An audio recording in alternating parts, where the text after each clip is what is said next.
নমস্কার, মৌসুমি হেসেল ঘরে আপনাদের সকলকে স্বাগত জানাই।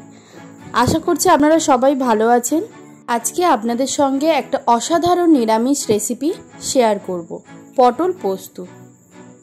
আমি এখানে কিছু ছোট ছোট পটল নিয়েছি। এই পটলগুলো খুবই টেস্টি।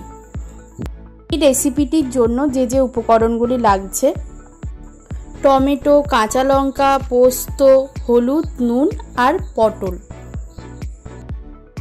প্রথমে পোস্তটা মিক্সার গ্রাইন্ডারে দিয়ে ভালো করে পেস্ট করে নিতে হবে। কড়াইতে কিছুটা পর্যাপ্ত পরিমাণে সরষের তেল গরম করে তার মধ্যে কালো জিরে আর কাঁচা লঙ্কা ফোড়ন দিয়ে আমি কেটে রাখা পটলগুলো দিয়ে দেব। পটলগুলো হালকা ভাজা হয়ে যাওয়ার পর কেটে রাখা টমেটোগুলো আমি এর মধ্যে দিয়ে দেব। তারপর দিয়ে দিলাম হলুদ গুঁড়ো।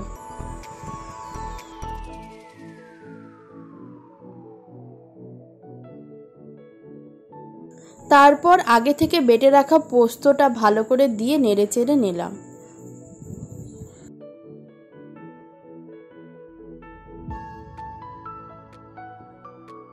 বাটি ধোয়া জলটাও আমি দিয়ে দিলাম। তারপর চাপা দিয়ে ভালো করে পটলগুলো সেদ্ধ করে নিতে হবে।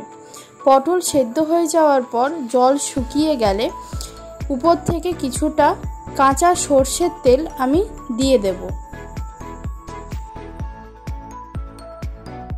তৈরি হয়ে গেল পটল পোস্ত।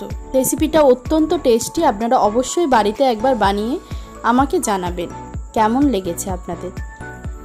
নিরামিষের দিনে সাদা ভাত, মুগের ডাল আর এই পটল পোস্ত হলেই যথেষ্ট। আরও সুন্দর সুন্দর রেসিপি পেতে আমার ইউটিউব চ্যানেলটিকে সাবস্ক্রাইব করবেন। সবার ফার্স্ট নোটিফিকেশানগুলো পেতে পাশে থাকা বেল আইকনটিকে প্রেস করবেন। ধন্যবাদ।